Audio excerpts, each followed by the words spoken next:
หลังจากหลายวันบ่ได้ลุกเหมือนเก่าเนาะประมาณ5-6 มื้อนี่แหละบ่ได้ลุกเนื่องจากเมียคือลุกหลายมื้อเนาะมื้อนี้ก็เ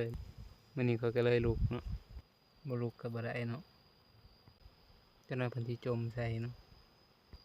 มื้อนี้ตั้งใจว่าสิลุกแต่เช้าเนาะแต่ว่าตื่นช่วยมื้อนี้เมนูมื้อนี้ก็คือหอยเนาะมื้อนี้เขาก็ว่าสิต้มหอยกินกับแจ่วส้มเนาะหลังจากกะหม้อข้าวไปแล้วก็สิมาล้างหอยเนาะล้างไว้หอยนี่ก็เขาก็ย่างแต่มื้อวานนี่พุ่นค้างไว้เนาะ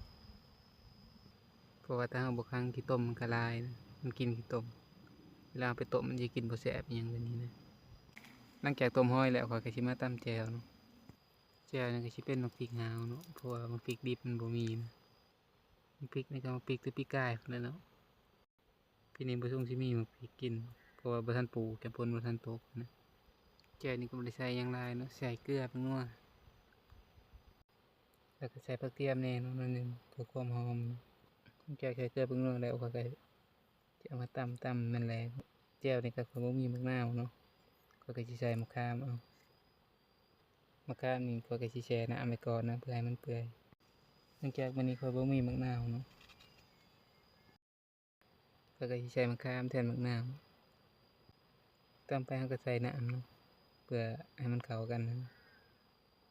เพื่อให้มะขามมันเปียกอิหยังนี่นะตัวแจ่วก็สิประมาณนี้เนาะ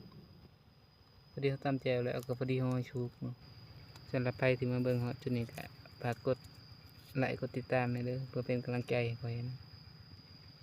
ตอนนี้อาหารเราก็พร้อมเสิร์ฟเนาะมาเด้อกินข้าวนำกัน